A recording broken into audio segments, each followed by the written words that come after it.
Episode 693 of the podcast, and Assuming America, the Tour Sports Podcast presented by BetFred Sportsbook. It is Wednesday, April 5th, 2023. People, I hope everybody's doing well. I hope everybody is having a great day. If you can hear it in my voice, one, I'm back from Houston, obviously, but two, the throat is a little bit scratchy. It's been a crazy couple days, but we are back with a new midweek edition of the Aaron Torres Pod. And I think today's show will strictly focus on the national championship game. Friday, we'll come back. We'll look at the way too early top 25. We'll look at a lot of activity in the transfer portal. But today's sole focus will be on the UConn-San Diego State title game. Talk a little bit about being there, what it was like in the building during the game itself. We'll talk a little bit about why I believe this proves UConn was the best team all year, what it feels like for a UConn fan. I will be humble. I promise this is not swaggy Torres time. I can guarantee you that. And then we'll take a quick break and come back and talk about some of those big picture questions. Is UConn a blue blood? Conversation we've had before on this show about Villanova. We will now address it with UConn. And then I think a very interesting question going forward. Is it possible that UConn can repeat as national champion? We're going to discuss all that. Busy show. Today is all college hoops, all national championship. We'll do portal. We'll do early top 25s on the next episode on Friday. But busy show, fun show. Before we get started, one quick announcement, and that is that with the tournament over, we now have ourselves a Bracket Fanatics champion. So what I want to do, I want to congratulate Rodrigo G. Rodrigo G is the winner of the Aaron Torres Pod Bracket Challenge. He picked UConn to win the national championship. He picked San Diego State to make the Final Four, and he is our first prize $500 winner of the Bracket Fanatics Challenge, finishing in second, Hill Tumbler, third, Jesse Cohen, 4, Green Eyes. Congrats to all 4 of you. You won a prize courtesy of Bracket Fanatics. Bracket Fanatics. Somebody named Doug will be reaching out in the coming days with all the details. If you have any questions, comments, concerns, feel free to hit me up. But congrats again to Rodrigo G, the winner of the Aaron Torres Pod Bracket Challenge. With that said, though, let's get to the topic of the day. And the topic of the day, you already know. UConn Huskies, blah, blah, blah, blah, da, da, da. That is right. National championship is over. By the way, if you're watching on YouTube, rocking my Mora Hurley 2024 tee, you can get that available. Link is in the show description on YouTube. But today, the focus, we are going to talk national championship game as UConn beats San Diego State. Final score 76-59. UConn claims the 5th title in school history, and of course, the 5th title since 1999. And as I think about this game, the game that took place on Monday, and we'll talk about all the big picture stuff in a minute, what I'll say is this. Listen, this is not a Torres victory lap here, but I will say this game, I get a lot of stuff wrong, but this game kind of played out exactly like I said it was going to. On the Monday preview show, I picked the final score, UConn 73, San Diego State 59. Run back the tape. I said it. The final score was 76-59. And frankly, this game went very much like I thought it would. We don't have to spend a ton of time breaking it down, but there were a few things that I think were worth noting. Being in the arena, first off, 2 things immediately stood out at the start of the game. One, San Diego State came out hot, and I sat there and said, oh my goodness, maybe San Diego State is just better offensively than I thought they were. And 2, I think it was pretty clear early that UConn, which was really able to get whatever it wanted offensively against Miami on Saturday night, they were going to have to work a little bit harder for their points. But it was very interesting because San Diego State jumps out to about a 10-6 lead. UConn weathers that storm. A shot or 2 is missed. And at one point, UConn goes up about 16-10. Texting a friend, and I told her, I said point blank, I said, I think we may have already taken their best shot. And it wasn't being arrogant. It wasn't being a UConn fan that thinks he knows it all. But I sat there and said, I think we just took San Diego State's best shot. Now, did I know that San Diego State was going to go 11 minutes without scoring?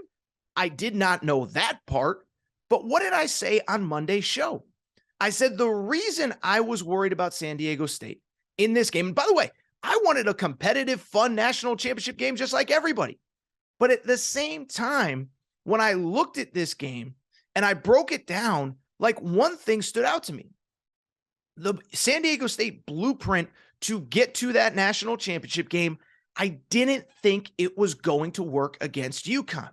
What was that blueprint? We talked about it on Monday's show. It's that basically we're so big, we're so physical, we're so tough that eventually we can fall down by 2, 4, 10 points. We can be up by 2, 4, 10 points. But eventually we're just going to beat you up to the point that even if we're down, we're going to make our run. It's going to be a close ball game, and we're going to find a way to win it late.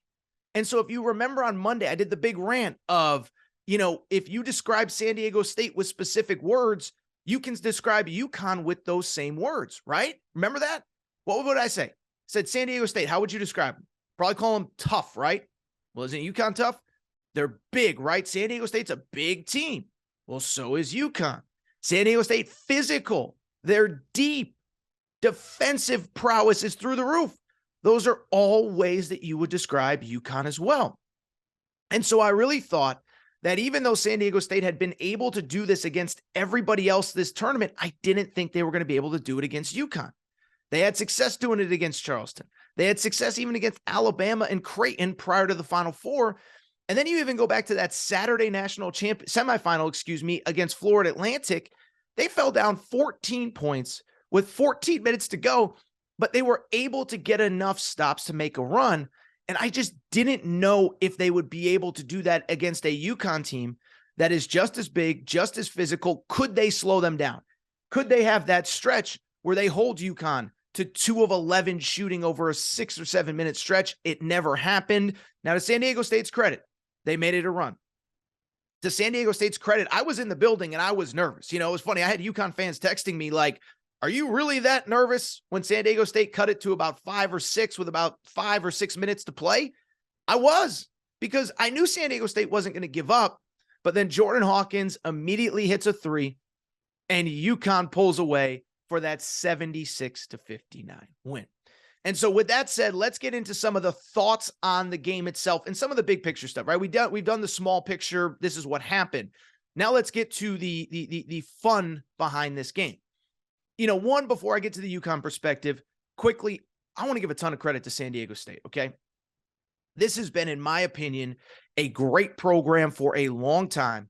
They have just never had that great NCAA tournament run to validate it. I mean, when they, think about it. They've been good since the Kawhi Leonard days, 2011. They've been good since before 2011. And so, Kawhi Leonard, they got a 3 seed. So they've had great teams year in and year out. Great's a relative term, but they've had really, really good teams for a really, really, really long time. They have been unquestionably the best program in the Mountain West. If the Pac-12 can somehow hold it together, and I don't know if they will at this point, San Diego State is obviously a top priority. I think San Diego State would have finished second in the Pac-12 behind UCLA this year. So they've been a great program for a long time, and I am happy that they had this stage in this moment. Now, listen, if you're a San Diego State fan, I don't want to sound like the condescending UConn fan. Oh, congrats on getting there. But no, it was an incredible run. And I know I've said this a few times, but an incredible group of kids. Being around that team for 3, 4, 5 days, getting to know, I told you on the last episode, I've known Lamont Butler since he was 14, great kid. Known Matt Bradley's high school coach forever. Got to know Matt a little bit. Got to talk to Agweka Rope, one of my favorite players to watch in college basketball, who plays so hard on any given night. Jaden Leday, on and on. Just a great, great, great group of kids. Adam Seiko, talked to him for a minute in the locker room on Saturday night after their win over Florida Atlantic. And 2, with San Diego State, let me quickly say, that fan base absolutely showed out. Now, I know if you just read the internet, you heard about how bad this Final Four was, how bad the turnout was. Listen, first of all, every seat was basically taken on Monday night. Now, they may have gone for a little bit lower in ticket prices, but then again, it was a team from Connecticut playing a team from San Diego in Houston in the Final Four. Those tickets wouldn't have been, $45 or whatever if it was Houston versus Texas. I guess it couldn't have been, but Houston or Texas playing in that game. And so I can only tell you what it was like in the arena, and it was incredible in large part because of that San Diego State fan base, which showed out in droves. Remember last summer, I did a mailbag question about San Diego State's fan base. And I said, I believe they're one of the most underrated in the country. That city loves Aztecs basketball. They were there in full force on Monday night. I don't know if it was 20,000 fans, 25,000 fans, 30,000 fans, whatever. It was a lot, and they were loud, and credit to San Diego State on an incredible season. I know you don't want to hear, all the pats on the back right now, but they had a great year, and they deserve everything they got. They got a great coach and a great structure in Brian Dutcher that I have no doubt is going to continue. At the same time, though, Monday night was really about UConn, and really in the bigger picture, this tournament and this season was really about UConn as well. In terms of UConn, listen, I don't know today, this second, how to contextualize it. And I'd add, being a UConn alum, it makes it a little bit tougher for me to, I want to be fair and unbiased. But listen, this is one of the great tournament runs that we've ever seen, right? I mean, you look, just listen to these final scores from UConn. 87-63 against a good Iona team in round one. 70-55 against St. Mary's. St. Mary's, by the way, plays the slowest tempo in college basketball. So beating St. Mary's by 15 is like beating some other teams by 25 with the way that they play. 23-point win against a good Arkansas team. 28-point win against Gonzaga in the Sweet 16. Miami, a 13-point win in the Final Four. And then a 17-point win in the title game. And so again, we've seen other great tournament runs. Baylor was incredible a few years ago, destroying Gonzaga in that title game. 96 Kentucky. As a UConn fan, this reminds me a little bit of 04 UConn. That was an Emeka Okafor, Ben Gordon team that was preseason number one. They had some injuries in the year, get in as a 2 seed, and then destroyed just about everybody in the tournament. Had a close game against my boy JJ Redick and Duke in the Final Four, but otherwise destroyed everybody. So I don't know where this ranks in the all-time great runs. What I know is it's in the short conversation, right? 6 wins by 13 plus points. This stat blew me away. They trailed for a total of 31 seconds in the second half of all 6 games combined. So I'm not great at math, but that's 120 minutes of basketball in the second half. UConn trailed for 31 seconds. I believe they were all against Iona in the opening round. And you could tell this. I think sometimes this is the fun part of following a team on a tournament run.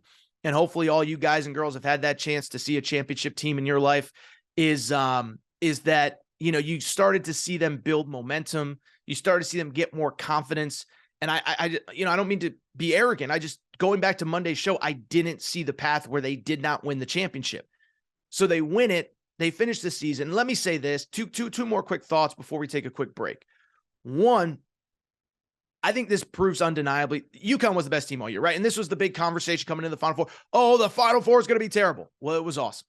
But 2, it was, there's no great teams in college basketball, and this tournament is no longer the best way to determine who is the best team in college basketball. And what I said to that a few days ago was, I said, well, wait a second now. First of all, we've had non-number 1 seeds win the tournament all the time, and these are the great stories that everybody loves. Everybody loves Danny Manning and the Miracles. They were a 6 seed.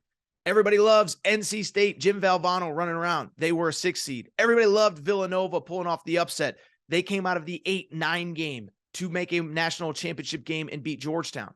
So spare me with this is the worst way to determine who the best team is.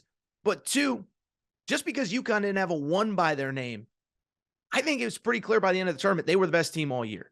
Now, I understand there was a lull in early and mid-January. But on the one hand, this team started whatever it was, 14-0, something like that. I think the stat that stands out to me the most on UConn is that when I look at this team and this season, UConn played 17 teams out of conference, 11 in the regular season, 6 in the NCAA tournament.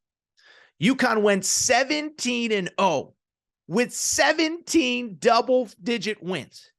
That is dominance. And my whole thing is, and again, we've talked about this, getting to know coaches, getting to know college basketball, having, especially Jamie and Christian, who worked with us this year at Aaron Torres Media, he'll tell you, league play is hard, man. It's tough.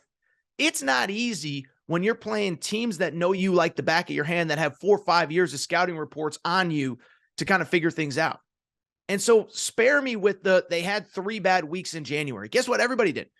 The schedule itself, I would add, was very much front-loaded to begin with. I don't think people realize their first 3 road games in the Big East at Marquette, regular season conference and conference champions, at Providence, really good team, and then at Xavier, to start, which obviously a great team, Sweet 16 team, at Providence, and then at Marquette. So the schedule was a little bit front-loaded. They lose confidence. Dan Hurley misses a game because of COVID that they lose. And you really go back in hindsight, like they had 1 bad loss over that stretch. But what's also worth noting is that from January 31st until the end of the regular season, they won, let's figure this out on the fly here, 3, 6. They went 8-1 in their final 9 games. They lose by 2 to Marquette in the Big East tournament. I think this was the best team all year. Now, listen, did Houston have its moment? Did Purdue have its moment? Listen, we all watched Purdue. Was Purdue like that team right there that we just saw on Monday night? I'm sorry, Purdue would have lost by 30 to that team. UCLA, maybe it's a different conversation if Jalen Clark is healthy, but UConn beat Alabama. I think this proves beyond a reasonable doubt that UConn was the best team this year. Finally, let me say this from the UConn fan perspective, and this is a shout out to all the UConn fans here, is that I think there's a lot of people, and I got a few of these texts and DMs on Monday night and Tuesday morning following the game. I had a lot of people, I can't, arrogant Torres not going to be able to listen to the show on the next episode, Tuesday, Wednesday, whenever you do it. This is not arrogant Torres, and let me explain why. Yes, UConn has won 5 national championships in the last 24 years. And we're going to talk about, is that a blue blood? Is that not a blue blood? All that. But at the same time, what I would say, and I said this consistently, and I wrote an article about it at AaronTorresOnline.com. This one is different for UConn fans. Let me explain why. Is that, I think in life, right, it's kind of a metaphor for life, is that when I look at this national championship, like I said, I believe it's different. And I believe this is a metaphor for life. And let me explain. For UConn fans, the runs that really started in the early 90s, but national championship in 99, then you get 4 total in a 15-year period. I do think for UConn fans, I don't want to speak for everybody, but you start to take the greatness for granted, especially if you're about my age, if you're a little bit younger, if you don't really remember a world where UConn is good enough every single year to compete at the highest level. And so why this one was different was because of everything that UConn went through since that last national championship. And I know people are going to say, how can I feel bad for a team that won 9 years ago? Well, all I'll say is prior to March of this year, since UConn's last national championship in 2014, they had 1 tournament win over the last 8 or 9 years, whatever that is. 1 tournament win period since their last national championship. And it wasn't easy. This was a program that had 3 losing seasons prior to this, in between 2014 and this year. The last 2 years of Kevin Ollie were a disaster. Dan Hurley inherited it, and it was a disaster. And so it's interesting because, by the way, I didn't even mention, UConn was in the AAC for a very long time there. And for UConn fans, I do think there was this thought of, are we ever going to get back? Are we ever going to get back to being Pete Calhoun, walk into your gym, punk your team, walk out with a W because that's what we do? And I think there was this thought nationally, I might have talked about this a little bit prior to the Final Four, that, it's UConn, this is what they do. UConn had, as I said, 3 straight losing seasons. They were in a league that, frankly, no disrespect intended, but nobody cared about, nobody watches, whatever. You're replacing Villanova and St. John's and Providence and these great rivals you've had forever with Tulsa and East Carolina and Tulane. And I do think there was a thought from UConn fans, are we ever going to get back to being UConn? Is this ever going to happen? And even in the early part of the Dan Hurley era, back-to-back tournaments the last 2 years, back-to-back first-round losses. And so it's interesting because I actually asked Dan Hurley about this at Final Four media availability. I think it was on Friday. He gave a great answer. He said, this is, just because we're UConn, this hasn't been easy. And in some ways, it's been harder because when you're rebuilding, remember, Dan Hurley took over this program in the pre-transfer portal era. There wasn't hey, we can just push 11 guys out and bring in 11 new players and have a squad next year.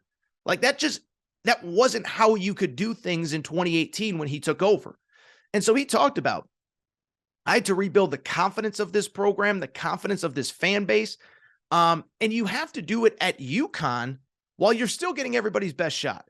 Because even if you're down, even if you know you don't have the players that are good enough to compete at the highest level, when you have that UConn across your chest, just like when you have that Kansas across your chest, that Gonzaga across your chest, that Kentucky across your chest, that Duke across your chest, you're going to get everybody's best shot. And so from the Hurley perspective, he explained, he's like, this was not easy. And then from the UConn fan experience, this one did feel different. It felt like, wow, we were really down and now we're back. We now appreciate this more. Again, it's a metaphor for life, is that sometimes in life you're really high and you think it's always going to be this way, and then something happens. And I don't wish any ill will upon anybody, but that's just the reality of the situation. Life is tough. Life brings challenges. You're up, you're down, you're this, you're that. And UConn's program was really down from about 2016, maybe 2017, till about 2021 when Dan Hurley got this thing right. So congrats to UConn. Congrats to any UConn fan that has found this podcast over the last couple of weeks. UConn is your national champion. Not going to lie, it does feel good. So what I'm going to do, I do want to take a quick break. I want to come back and talk about the two topics that seem to be taking over the internet as it comes to UConn. One, is UConn a blue blood? I don't even know what that means, but we're going to discuss that. And then we're going to take a quick break and we're going to wrap by asking the simple question. Can this UConn team repeat? Because I don't think it's out of the realm of possibility. Take a quick break. Be right back. All right, we're getting back to the show in a minute. But before we do, I want to welcome back our presenting sponsor, BetFred Sportsbook and the BetFred Sportsbook app. It is March. You want to make wagers, and there is no better place to make them than at the BetFred Sportsbook, the presenting sponsor of the Aaron Torres pod and all things Aaron Torres media. By now, you know BetFred's story. Started in 1967 in the UK, over 1,600 shops in the UK, and they have come to the United States and made a major splash. They are the presenting sponsor of the Colorado Rockies, Denver Broncos, Cincinnati Bengals, Aaron Torres Media. And what I love about BetFred, they do more for their customers than anybody. And here's what they're doing for you this March.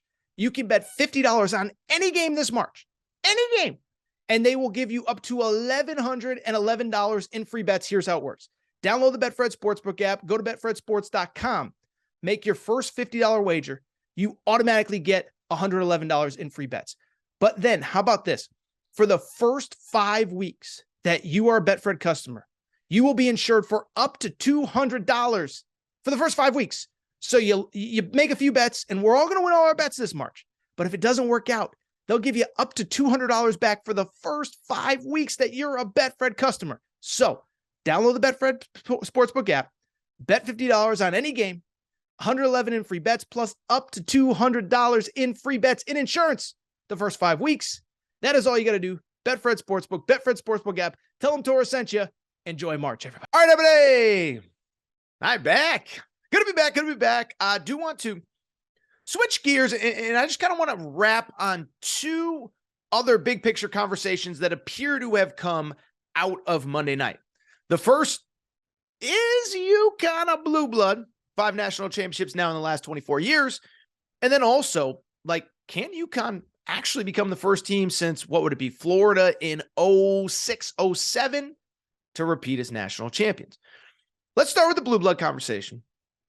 Let me start by saying this. For anyone who is an old school OG listener of the Aaron Torres pod, you know that I think that the blue blood conversation is the dumbest conversation in all of sports. I would rather talk about literally anything. I wasn't even going to do this as a segment. I'd rather talk about paint drying. I'd rather talk about Mike Woodson's goatee. I can't think of anything more creative than that. The point I'm trying to make, I would rather talk about anything other than the blue blood conversation. And here is why. The reason I don't want to talk about a blue blood conversation is because nobody knows what a blue blood is. Everybody has a different definition, right? So I'll give you a quick side example, right? So I saw Jay Williams on whatever it was, Wednesday morning say, UConn is on the Mount Rushmore of college basketball right now, okay? A Mount Rushmore conversation is easy. There's 4 spots. You get one or you don't. There's 4 tickets to the party, and your face is either on that mountain or it's not. Blue blood, though, what does blue blood even mean? What does blue blood even mean? And I think the bigger question is, can you become a blue blood, or are you just a blue blood? Again, everybody has a different definition. So I actually went ahead and prior to this segment, Googled, what is a blue blood? And it says noble birth. A person of noble birth. That is what a blue blood is, a person of noble birth. And so my stance on being a blue blood in college basketball is you either are one or you aren't. You've either been there from the beginning, basically of noble birth from the beginning of college basketball, or you're not. I compared it to, again, I'll use a royalty example. I'm far from a royal expert. I know Meghan Markle's been in the news. But you look at, say, England, right? David Beckham might be the most famous person in England. Elton John might be more famous than the king. But Elton John just doesn't get to show up at Buckingham Palace and say, well, I'm royalty now. Nope, you're either royalty or you're not. You're either born into it or you're not. And so my stance on blue blood and the conversation is pretty straightforward. I believe that there are only 6 and maybe even 5 true blue bloods in college basketball. Kentucky is one. North Carolina is one. Kansas is one. Indiana is one. UCLA is one. And I have Duke in there too as number 6. But even Duke's a little bit questionable because they were good but not like great under Coach K. All 5 national championships under Coach K. So to me, you can't just become a blue blood just because you want to be one. I said, and listen, I'll say this. I crush Villanova fans for criticizing me for saying this a few years ago. So I'm gonna say the same thing about my own school. I don't think you can just become a blue blood because you want to. I believe you either are or you're not. But at the same time, here's my question about being a blue blood. Is UConn a blue blood? Is UConn not a blue blood? Who freaking cares? In the last 24 years, as long as most of us have been watching college basketball, most people listening to this show, UConn has 5 national championships. That's more than Kansas has in the history of their program. It's the same as Indiana has in the history of their program. Indiana has been playing basketball forever. Their first national championship was sometime in the 1930s, okay? UConn's got 5 that I remember. They have 5 that I remember. So why do I care if I have some artificial label or not? Because at the end of the day, I don't think there's any fan base in America that would trade UConn's last 25 years, a quarter of a century, for UConn's. And so the blue blood conversation is irrelevant. Every Indiana fan in America would trade the last 25 years of what UConn has done for their last 25 years. Every UCLA fan in the world would trade their last 25 years for what Villanova has done in their last 25 years. Arizona has been more successful than Indiana the last 2 decades. Michigan State has had an incredible run. So are they a blue blood? Are they not? I don't know. What I just know is that UConn has 5 national championships in 24 years. That is absurd. With that said, though, what I do think that Monday did prove, blue blood, not blue blood, I don't know. What it did prove is this, is that any conversation about modern college basketball programs, I'm not talking about 1940, I'm not even talking about John Wooden. Even if you just want to go with, since the tournament expanded to 64 plus teams in 85, it was 64 for a while, then it went to 68. UConn is in the short conversation of best programs during that stretch. And listen, I'm sure maybe some of you remember, whatever, John Wooden. Most of us don't remember John Wooden. I'm just going to be honest. I'm just going to call a spade a spade. If you remember the John Wooden glory days, credit to you. And I'm not trying to disparage ageism, nothing like that. What I'm saying is in modern college basketball, there is no program that has been better the last quarter century. And I think you could argue since the tournament expanded in 86 or 85, whatever it was, than UConn. 5 national championships over that stretch. Duke is probably the only one. I take that back. No discredit to Duke. They're the only one. Carolina's there. Kentucky's won 3 titles under 3 different coaches during that stretch. So it's the point I'm trying to make. In modern college basketball, UConn is at the top. And what I would also say about this national championship is I do think that it validated UConn as a program. Because I think even coming into this NCAA tournament, I do think there was this notion of like, yeah, UConn's one of those really good schools, whatever, they win a lot. But at the same time, like, it was Jim Calhoun's thing. Jim Calhoun was one of the greats that we ever saw. He won 3 national championships. And then even in 2014, Kevin Ollie was really riding his coattails. We now know, like, that team, it was Shabazz Napier, it was Ryan Boatwright more than it was Kevin Ollie. And so I bring it up because I do think that this tournament run specifically, now 3 championships under 3 different head coaches, the third head coach being completely separate from the previous regime. This now, it's very clear. This is a great college basketball program.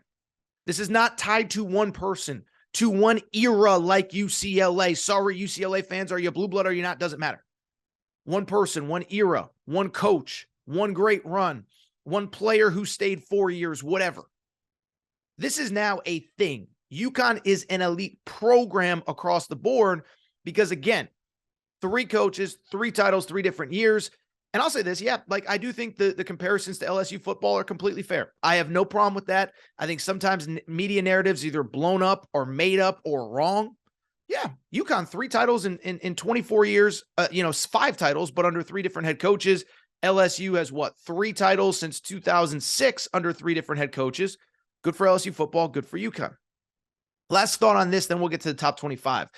I also think what was cool about this run from the UConn perspective is I do think that it validated this program in a way that all the other ones didn't. And it does go a little bit back to what I just said. What I just said at the time, what I just said was that, when you thought UConn forever, you thought Jim Calhoun. And by the way, people of my age, of my era that grew up on Jim Calhoun, I'll forever love Jim Calhoun. I will forever love Jim Calhoun. Nothing he does nothing Dan Hurley does can take away from what Jim Calhoun did. Jim Calhoun was independently great. I believe Dan Hurley has the chance to do some incredible things at UConn beyond the incredible stuff that he has already done. But what I do think is, as this tournament went on, and as it went on and it was clear that, oh, this is the best team in the country. And by the way, there's no fluke. There's no this, like, they have pros. They're big. They're athletic. They look like, and this was something Dan Hurley talked about early on in his regime. When I got here, my players didn't look like what UConn players should look like. That team on the floor on Monday night, that looked like what UConn should look like. As UConn was making this run, I do believe that it did kind of credit the school in a way that none of their other runs did, and let me explain why. Like I said, I think part of everything prior to this year was it's Calhoun's program. He's one of the greatest to ever do it. But when Dan Hurley, again, now an independent person, no ties to the previous regime, he builds the same kind of team that looked like a Jim Calhoun team with Rudy Gay and Josh Boone and Charlie Villanueva and whoever. I think people were like, oh, this is a great program. Those fans, that fan base does care about college basketball, and they are one of those programs. Blue blood, not, who cares? They are Kentucky. They are Carolina. They are Indiana. They are whoever. There's a lot of good ones out there. Kansas, Arizona, Michigan State, Louisville, Memphis. They care about basketball. And this wasn't just a one-off thing. This was as long as college basketball will be played, UConn will either be at a championship level or striving to be at a national championship level. And I'm not saying we're going to be like this forever, because we saw the last 3, 4, 5 years, nothing is guaranteed. But there are those certain programs that have ups and downs and peaks and valleys. But there are those certain programs that if you're not competing at a really high level, we're going to push you out and make sure we find somebody who can. In college football, it's whatever. Ohio State, Oklahoma, Michigan, Alabama, Florida, LSU.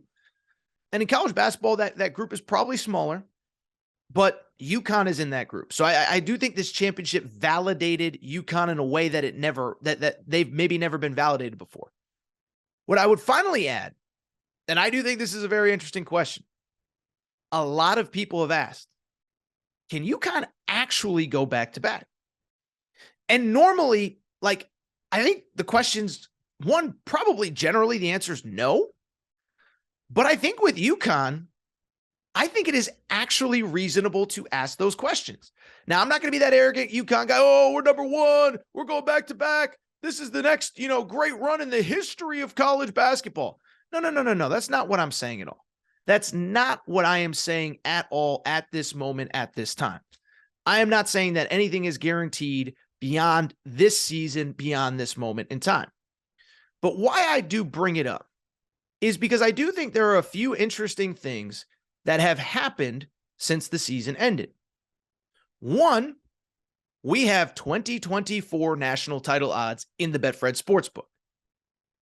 UConn is the favorite to win the national championship. So one, the odds makers clearly agree. UConn, as I'm recording now, plus 1,100, Duke plus 1,300, Alabama plus 1,500, Arizona plus 1,500, Marquette, Kentucky, Purdue, somewhere in the mix.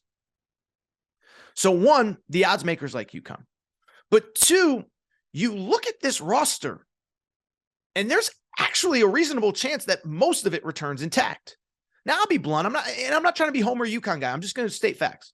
Jordan Hawkins is going pro, and he should go pro. He is a pro, and he's going to be really good in the NBA. I think he's the next great UConn wing.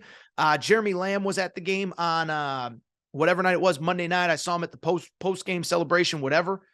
Kind of has some Jeremy Lamb to him, some Ray Allen to him. It's weird, like being around Jordan Hawkins, he kind of looks like a young Ray Allen. He carries himself like a young Ray Allen. Incredible kid, whatever. He's going pro. But after that, I really don't know. Adama Sanogo, I'll tell you this. Being around being around the team this week, I don't know why I said Hartford.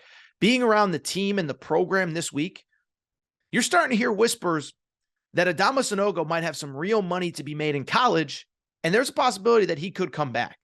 Now, he is from overseas, and so he runs into a lot of the same issues that Oscar Tshiebwe ran into at Kentucky, that a lot of international players do as well. There's visa issues, there's this, there's that, there's the other thing.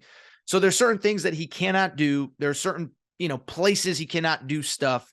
I know that Oscar Tshiebwe was able to go to the Bahamas during the season or during the UK summer tour and do a lot of NIL stuff. And so I don't know if what Adama is able to do, but I do know that there is going to be money to be made some way, somehow, whether it's on foreign soil, whether it's through whatever. And I think there's a real possibility that he comes back. By the way, I have seen the rumors about Adama Sanogo. There's a rumor about Memphis transferring to Memphis for big NIL money. Listen, in this world, there's nothing that I don't really believe. But what I would say is if Memphis is just going to drop a bag in NIL, they're putting his status as a person in the U.S. at risk. Anybody who's followed Adama Sanogo's story or Oscar Tshiebwe's story knows if you're not careful with the NIL stuff, you can literally be deported because it violates the visa that you're here under. So I do think there's a possibility that Adama Sanogo does come back. Donovan Clingan is an interesting one because Donovan Clingan is getting some real NBA draft buzz. I think the buzz is that a lot of people think he could potentially go late first round, early second round. And I do believe that he would be drafted if he left right now. Now, it's an interesting situation with him. One, he's from Connecticut, really close to his family. It's a tragic situation, but he lost his mom a few years ago. And so my understanding on Donovan Clingan is that I do think he wants to come back. I don't think he's in a rush to go pro and make the most possible money. Being a Connecticut kid, I guarantee you he's making nice NIL at UConn. But then I also think there's an interesting component with Sanogo. If Sanogo comes back, does that actually make Clingan more likely to leave rather than return? Because if he returns, are you returning to be a backup? Are you returning to play 11 or 12 minutes a game? Donovan Clingan proved he's a high, big-time starting center in college basketball. And listen, I would love for UConn to run it back.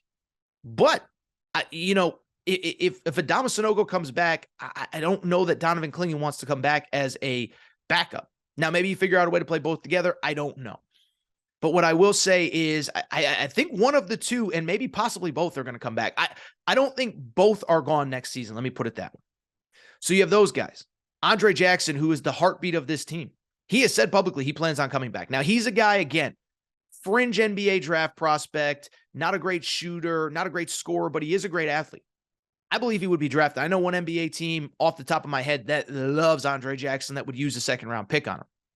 But does he want to be a second-round pick? Does he want to come back? Does he want to try to be the alpha without Jordan Hawkins? So you start looking at that team. Alex Caravan, starter on this team. He will be back next year. Some of the bench guys are very interesting. Tristan Newton, who was a starter this year, not a bench guy, but a starter, he did go through senior day. I get the sense that he might be leaving. And it's because UConn is bringing in the number 3 ranked recruiting class in the country behind only Duke and Kentucky. Kentucky number 1, Duke number 2, headlined by a 5-star McDonald's All-American, Stephon Castle. And so is there as big of a role for Tristan Newton next year? So the point I'm trying to make, I feel pretty confident saying when it comes to UConn, Andre Jackson's going to be back. Either Klingon or Sonogo is going to be back. Caravan is going to be back. And while Tristan Newton, you can't replace him, Stephon Castle, for people who haven't seen him, he's a big guard just like Tristan Newton, about 6'4", 6'5". Naheem Aline, a bench player. Now, he went through senior day a few weeks ago. So the intention is for him to leave, but I guess he, in theory, could come back. And then what I would say, too, is it is pretty clear UConn is very active in the portal right now for one specific need. They are pursuing specifically scoring at the second guard spot. So basically somebody to replace Jordan Hawkins. They've been in touch with Damian Dunn, a guard from Temple. They've been in touch with, who am I missing here? TJ Bamba, a guard from Washington State, who was their leading scorer. Been in touch with Nick Timberlake, a guard that's being recruited by St. John's, by North Carolina, etc. So it's clear they feel like they have that void to fill. But otherwise, they are recruiting as if their roster is mostly set for next year. So stuff can change. You win a national championship. Maybe a guy just decides it's time for me to move on. But this ain't, like I've said a few times, this ain't 2019. This ain't 2007. Kids can make money on campus, and in many cases, better money on campus than they can as pros. I think there's a good possibility that a lot of these guys will be back. All right, with that said, I think it's time for me to get out of here. I want to thank you guys and girls for listening to today's Aaron Torres Sports Podcast. Sorry about the voice. I will try to be better next episode. With that said, thank you for listening. Make sure to subscribe to the Aaron Torres Sports Podcast. By the way, I know you know, but we're talking college hoops, talking college football all spring long. Just because college hoops is done, portal is going to be insane. It's already insane. And I think as we get closer to that deadline, more guys are going to enter. And I think there's an interesting chess match going on between players and coaches. Players trying to get the most money, coaches trying to see if somebody better is going to get into the portal.